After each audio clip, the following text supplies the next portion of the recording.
The power of Haku of the Diablos Guild is absolutely insane, but also kind of fun.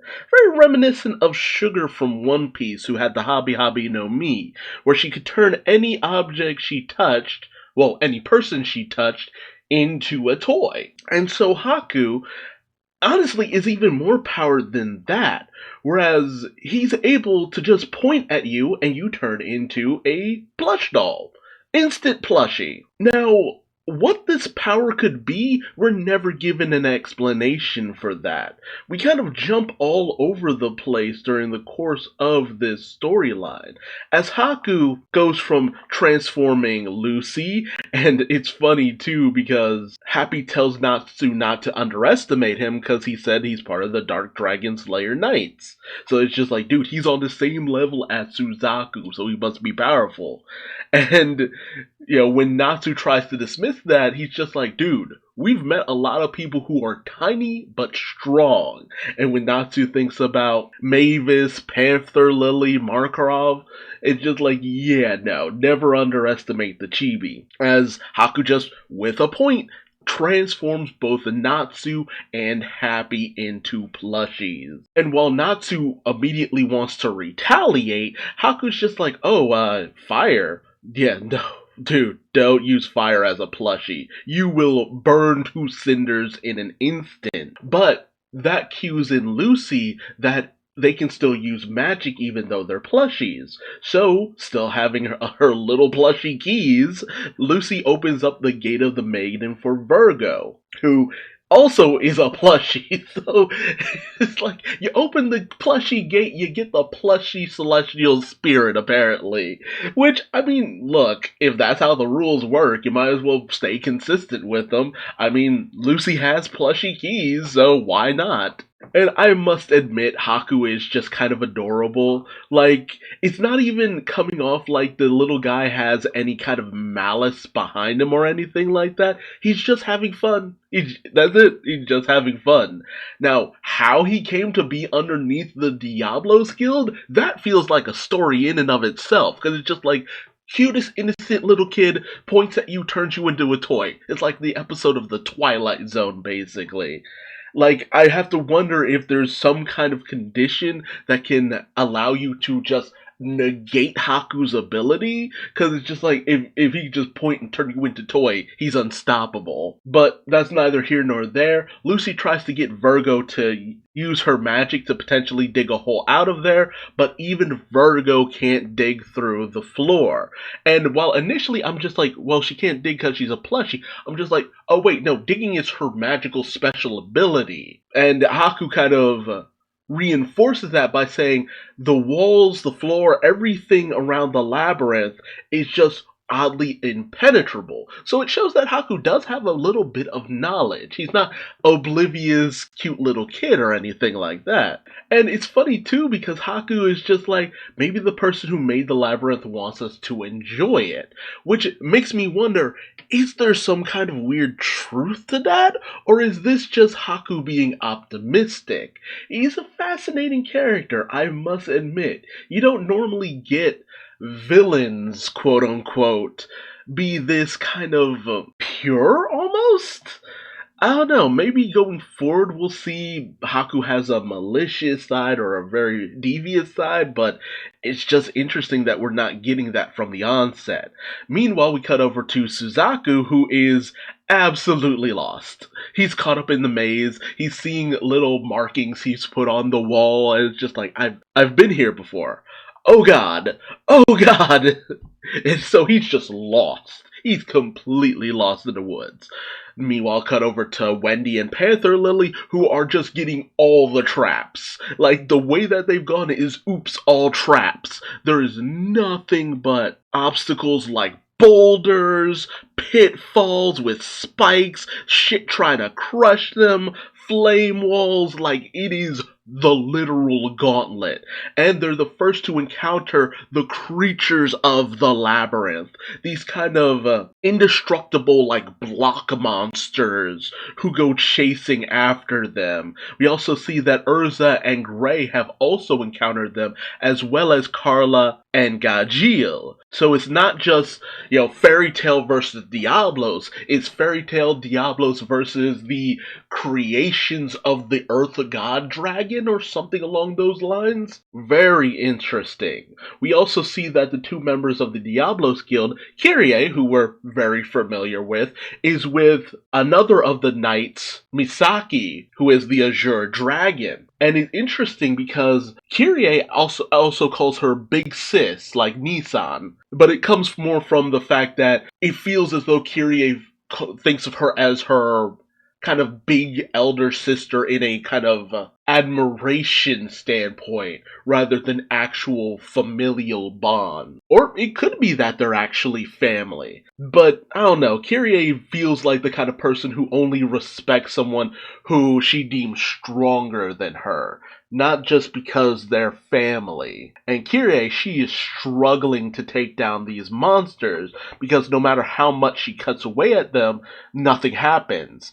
And Misaki is just like, okay, they're definitely made of the same material as the floors and walls of the labyrinth. That's why your attacks aren't working. But Misaki shows that she's very smart. She's just like, okay, these things are obviously automatons, which means there's something powering them, maybe something like a core. And it's hard to tell what her ability is, but Misaki just holds out her hand, kind of captures one of the creatures in place and is able to kind of twist it in such a way where it's what I guess you could count as its back just kind of opens up, revealing the core, which Kyrie instantly attacks. So it's interesting because it's just like, okay, what power allowed her to hold the creature in place? What power allowed her to bend and manipulate it? Is it just that she has kind of like a gravity control-like ability? Or is it just that she's able to psychically almost control something, which again makes her very powerful as well. But she gives Kyrie the opening that she needs in order to cut down and defeat the beast. So it just shows that they're a pretty good team. So whoever ends up coming up against them, they're going to be in for a little bit of a struggle. And then we cut back to Haku still being cute, being like, even though you're cute little stuffed animals, we're still kind of enemies, so I guess it's kind of time to say goodbye. So I'm gonna leave you with this little guy I found a little bit earlier, and he pulls out a stuffed animal version of the monsters that have arisen within the labyrinth. And so it's just like, well, it's not vicious towards Haku because it's a stuffed animal.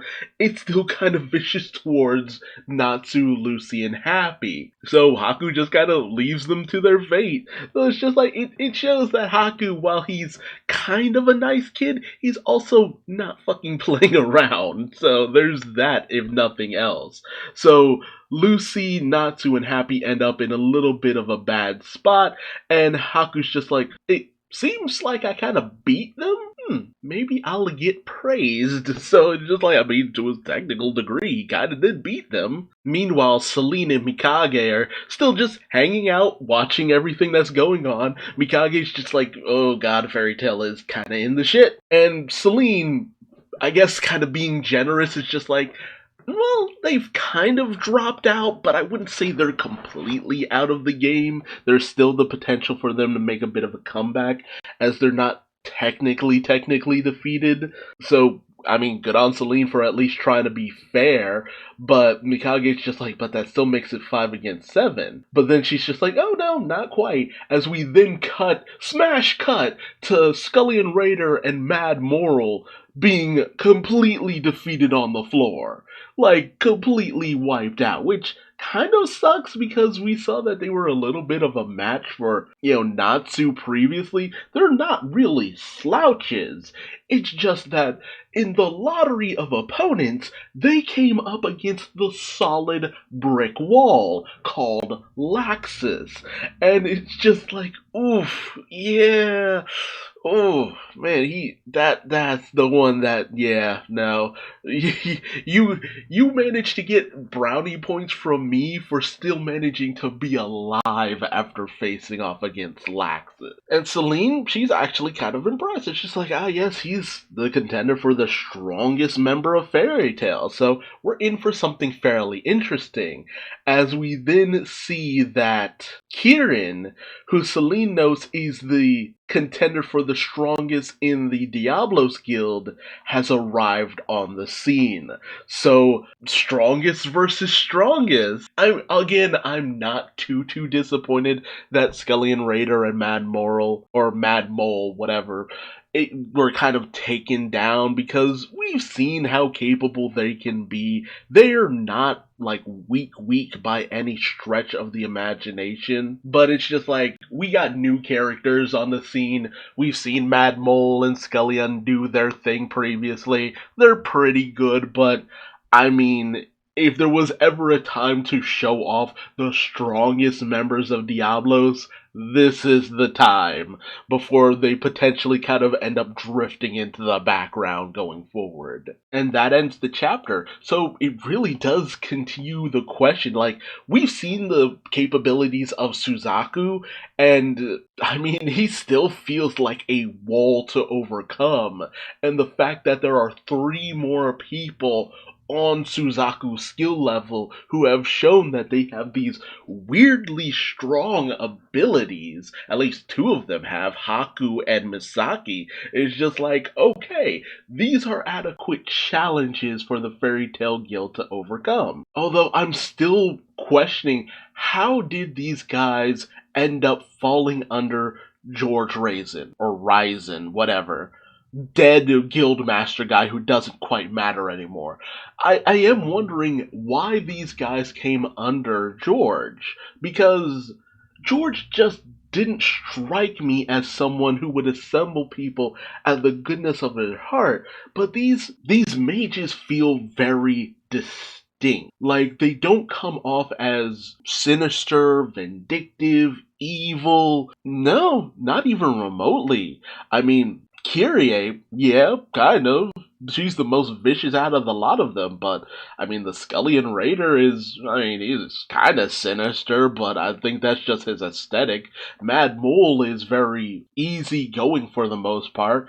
Haku is a literal cinnamon bun. Masaki seems very composed. Suzaku is essentially Kenshin Himura, a Bushido badass who speaks of honor and lives by the blade, and it's just like, okay, there's that. And now Kieran, I'm just like, okay, what's his deal? Because when it comes to Kieran, I'm like, okay, what's his role in all of this? And they didn't really seem to have any love lost when George was taken out. Like, I mean, Kyrie, Moral, Mad Mole, and Scullion, they were shocked. And Suzaku pretty much took it the hardest when he was taken out.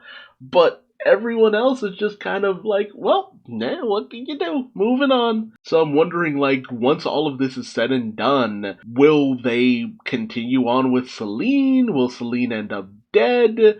What happens if she loses her power? Like, I'm really wondering where the dynamic here will shift once all is said and done. Because the Diablos Guild has really felt kind of fascinating. Like, with every little bit more we learn and dive into their presence here, it's been really interesting. And not to mention, Mashima has made it a just solid note of keeping them present with every dragon god we've encountered. Like, Diablos is always present. They were present when we dealt with Mercuphobia. They were present when we dealt with Alderon. Suzaku was trying to go after Celine and all that.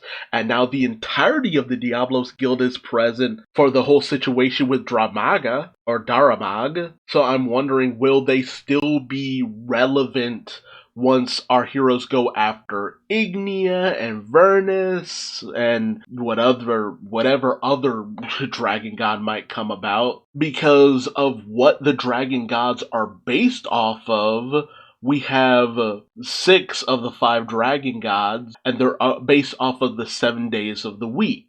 Monday is moon, Tuesday fire, Wednesday water, Thursday wood, Friday gold, Saturday earth. So there's still has to be one dragon out there who represents the sun waiting in the wings. Unless that ends up being Natsu, which that would be pretty badass if he ends up being known as the Sun Dragon God or something along those lines. But I'm really wondering, okay, where is this leading to? How much of an involvement will Diablos continue to have?